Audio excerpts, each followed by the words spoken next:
Magandang gabi mga kahuwan. Narito na ang ating ulat panahon ngayon. Meron tayong dalawang weather system na nakakaapekto dito sa ating bansa at unahin na natin itong low pressure area na huling namataan sa line 555 km east ng Giwan, Eastern Samar.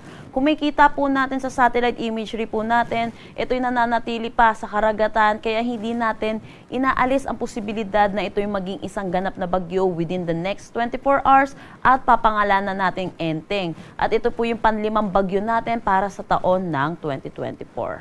Sa ngayon, sa nakikita po natin, mababa naman yung tsansa nito na tumama or maglandfall sa anumang kalupaan ng ating Philippine landmass, pero hindi natin inaalis ang posibilidad na magtaas po tayo ng tropical cyclone wind signal dahil yung rain bands po nito ay may posibilidad na makaapekto dito sa may Bicol region, Eastern Samar, pati na rin sa may Caraga. At dahil po dito sa low pressure area ay nakakaranas na ng maulap na papawiri na may mga kalat-kalat na pag-ulan dito sa may Eastern Visayas, Central Visayas, Caraga, Davao Region, pati na rin dito sa may Northern Mindanao. Samantala, yung pangalawang weather system natin ay ang southwest monsoon or ang hanging habagat. Ito'y umiiral dito sa western section ng Southern Luzon, Visayas at Mindanao. Dahil dito asahan din natin makakaranas din ng maulap na papawiri na may mga pag-ulan dito sa may Palawan, nalalabing bahagi ng Visayas at ng Mindanao or dito sa western section ng Visayas at Mindanao. Para naman dito sa ating Metro Manila at nalalabing bahagi ng Luzon, asahan po natin makakaranas pa naman tayo ng maaliwalas na panahon pero asahan din natin ang mataas na tsansa ng mga pag-ulan sa hapon at sa gabi dulot ng mga localized thunderstorms. Para naman sa magiging panahon natin bukas dito sa Luzon, kung makikita po natin dito sa may Bicol region, makakaranas na sila ng maulap na papawiri na may mga kalat-kalat na pag-ulan dulot nitong low pressure area or yung magiging bagyo po natin.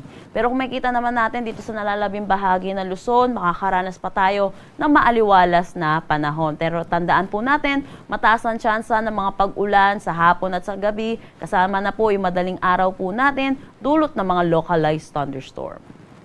Agwat ng temperatura for Metro Manila, 25 to 33 degrees Celsius. Lawag, 26 to 33 degrees Celsius.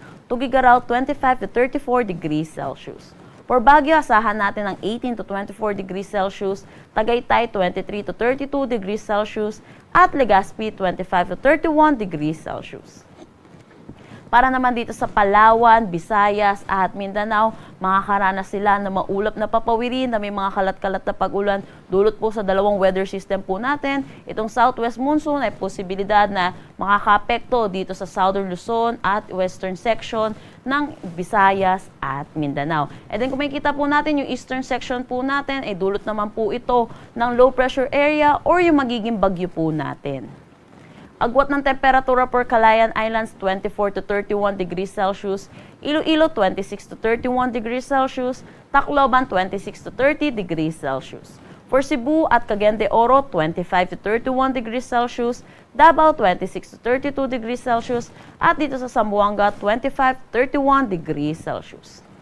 Wala pa naman tayong nakataas na anumang gale warning sa anumang seaboards ng ating bansa. Ang sunset mamaya ay 6:09 p.m. at ang sunrise bukas ay 5:44 a.m.